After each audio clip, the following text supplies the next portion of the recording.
I am the Dominator. I am the Destroyer. I am Megatron! Such heroic nonsense. Oh, hello. Ladies and gentlemen, welcome to the channel. I hope you've enjoyed my reviews so far, and yeah, I wanted to basically show off another one of these fantastic Yolopark figures. Hopefully you've seen my previous review on Bumblebee, which is just an absolutely great recreation of that G1 image. But yeah, I don't think I gave these guys enough credit on their packaging before this. I mean, just look at this guy here. Megatron with the world in the palm of his hands. It'll never happen, Megatron. I'm sorry. But yeah, amazing packaging. Really nicely done. Lovely glossing work on the front here. I mean, look at that. Fantastic stuff. But yeah, let's get everything laid out, and then we can start putting them together. Ooh, hello. Okay, we have everything laid out, and yeah, good God, this guy comes with a lot. The value in these AMK Pro figures is unbelievable. I won't go into everything, particularly the base, because it's incredibly simple, and yeah, I have no plans on using that. But if you want to, you can go back and have a look at my G1 Bumblebee review. But yeah, let's start off with the head sculpt. So a absolutely fantastic G1 representation of this guy.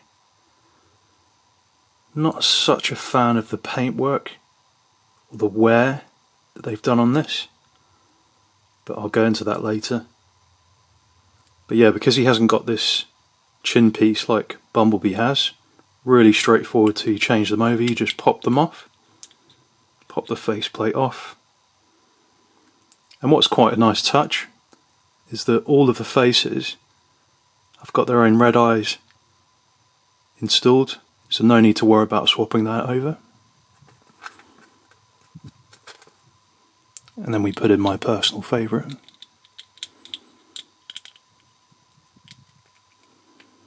This sort of mad, laughing, crazy, brilliant Megatron.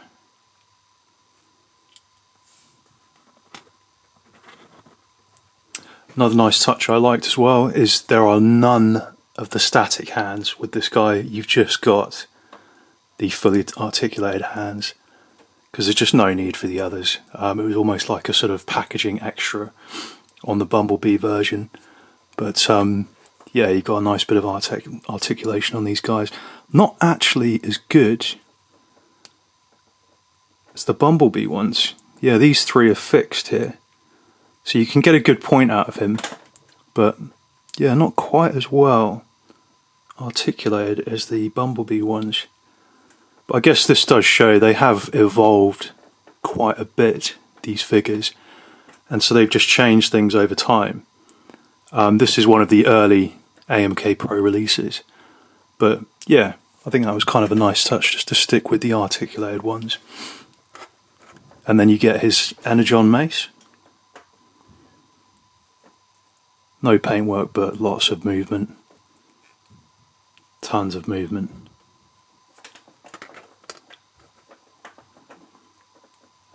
His Energon sword.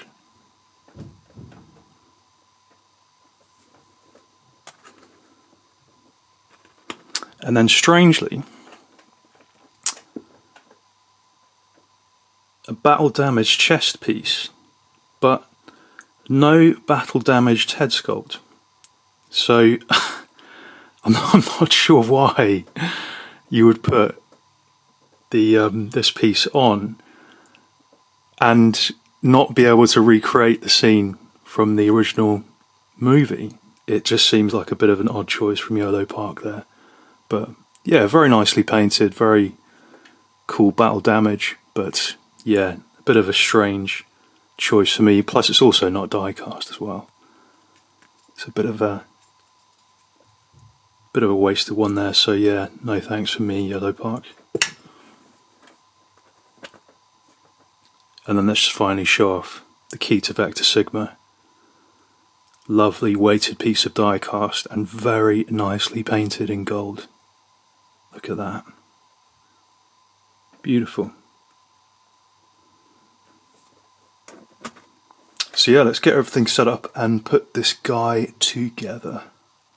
Would you like butter on that, sir? Okay, so we have everything laid out. Let's get cracking.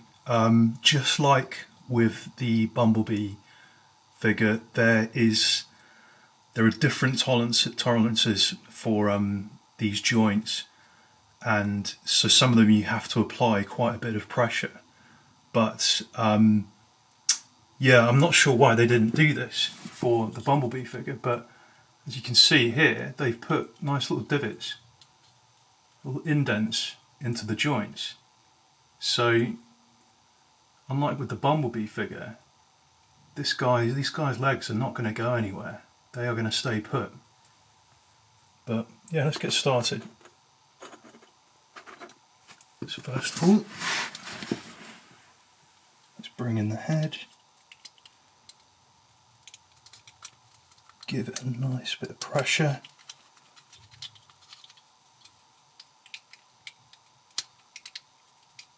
I guess I like to show the whole process with this because they're not quite as serene as some of the reviews come across. You really do have to give it some welly at times with these guys. And particularly these shoulder pieces. Yeah. Let's just zoom out a little bit more there. Perfect. Right shoulder. Really got to put some pressure in there. Left arm. Again, nice little peg here. So these are not going to come loose anytime soon. Give them a twist to get them on.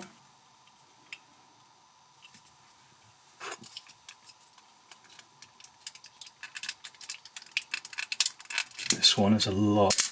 You can really hear it. Listen to that. God. That does not want to go on. I'll have to revisit that later.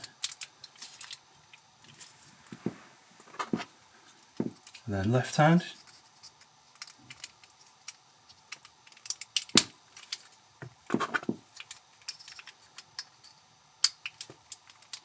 Right hand.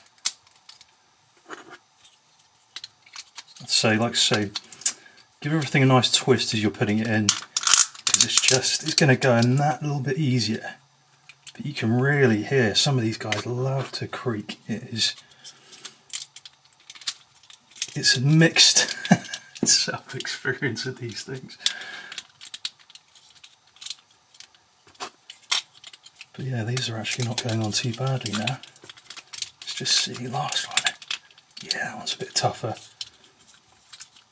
There we go. He's starting to come together now, hasn't he? And let's go right foot. Line them up.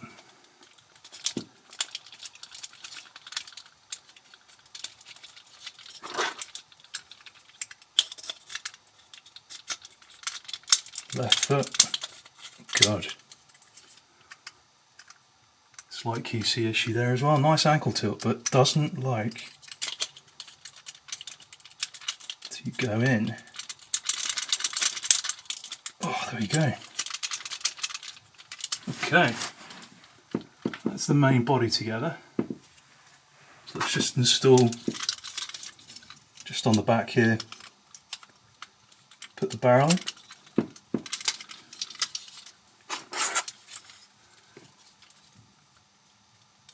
And then finally,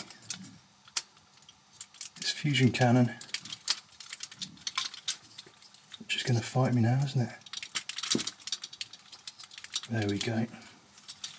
What's quite nice with these actually as well is they're not circular, though I'm not sure why he's got one on the left hand, because it just looks a bit odd now, but yeah, that cannon is not going to move around. Once that's in, nice square peg, that is not going anywhere.